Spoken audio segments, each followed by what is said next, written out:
salah satu candi di Indonesia yang bercorak agama Hindu dan merupakan peninggalan kerajaan Majapahit yang berlokasi di Jawa Tengah. Pada masa zaman Majapahit, tepatnya pada masa pemerintahan Prabu Brawijaya V, namun rupanya penemuan ini mengandung keganjilan. Karena pada masa itu biasanya batu candi dibuat dari batu kali. Sementara Candi Ceto ini dibangun menggunakan batu bata merah. Tingkat presisi dan kerapian serta teknik relief yang seharusnya pada saat itu sudah detail terlihat masih sangat sederhana pada candi ini. Yang berarti candi ini kemungkinan besar usia dan pembangunannya jauh dari sebelum zaman Majapahit. Yang menjadi tanda tanya besar adalah adanya sosok patung yang tidak menggambarkan orang Jawa. Sosok pada patung tersebut lebih mirip orang Sumeria.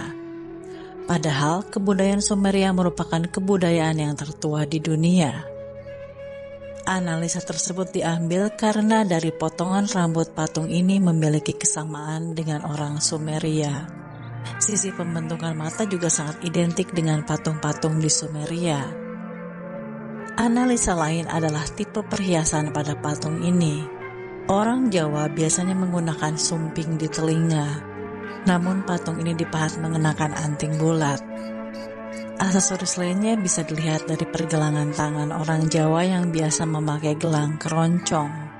Sementara patung ini mengenakan gelang dengan style mirip jam tangan yang biasa dipakai oleh orang-orang Sumeria pada masa lalu. Yang menjadi misteri dari sosok ini juga digambarkan bertekuk lutut dengan ekspresi yang ketakutan.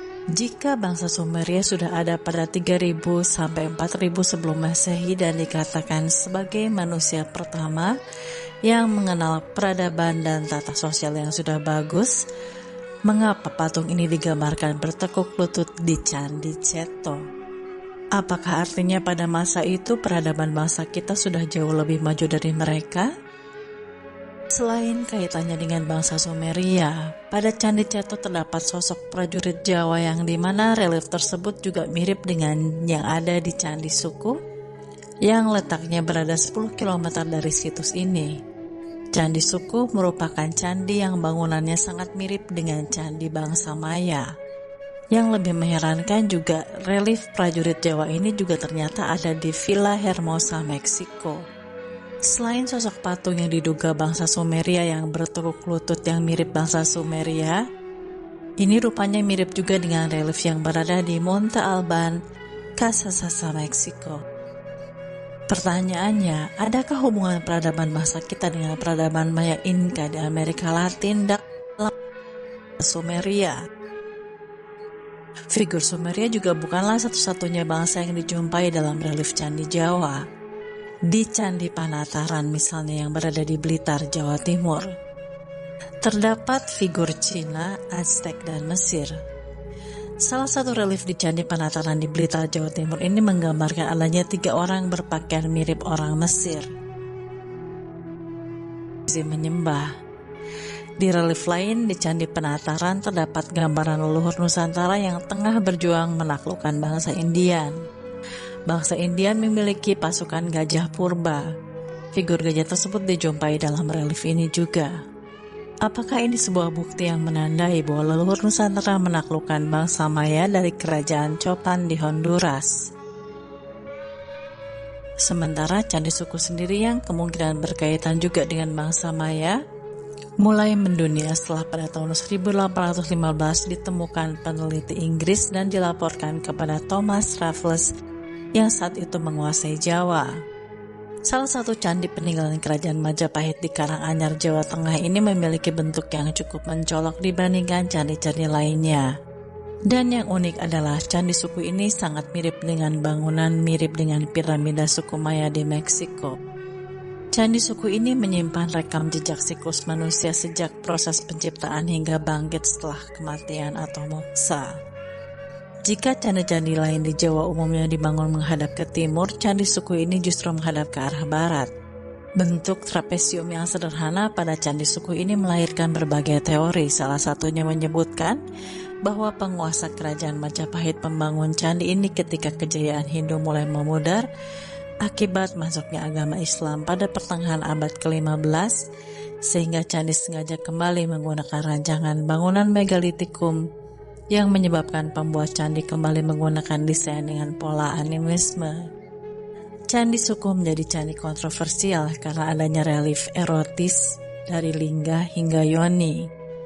Yang menjadi tanda tanya besar juga selain dari bentuk candi yang mirip dengan bangunan di Saqqara Mesir, Chichén Itzá, dan Tenochtitlan di Meksiko, serta Copan di Honduras. Di bagian belakang candi ini ada patung berbadan manusia tapi bersayap dan berkepala seperti burung. Kesamaan bentuk manusia berkepala burung sama dengan patung yang berasal dari bangsa Maya. Ini juga terdapat pada literasi bangsa Yahudi tentang the famous bird head Haggadah, serta relief dan patung pada bangsa Sumeria, Babilonia, dan Assyrian. Manusia berkepala burung juga sering disebut Anunnaki pada relief Sumeria, yang sosok reliefnya juga memakai gelang tangan mirip sosok patung bangsawan atau prajurit Sumerian di Candi Cheto. Manusia berkepala burung juga kental pada budaya Babilonia, yaitu sosok Pazuzu. Ini juga mengundang tanda tanya besar. Apa hubungan leluhur bangsa kita dengan bangsa Sumeria, Babilonia, Assyrian, dan spesies manusia berkepala burung? Di Indonesia sendiri simbol manusia berkepala burung yang kita kenal adalah Garuda. Karena simbol ini banyak dikenal di Nusantara dan banyak ditemukan di candi-candi Hindu pada masa lalu, serta arca Garuda Wisnu yang ditemukan di Trawas, Jawa Timur, tidak heran sosok ini sekarang menjadi lambang negara kita. Tentang keterkaitan akan Candi Sukumaya dan Indonesia ini pernah menjadi bahan penelitian Profesor Gualberto Zapata Alonso dalam bukunya bertajuk An Overview of the Mayan World yang terbit di Yucatan, Meksiko pada tahun 2002. Profesor Alonso menyebutkan seni dan kesadaran beragama suku Maya memiliki persamaan dengan India, Indochina yang termasuk Kamboja, Laos, Vietnam, dan Indonesia.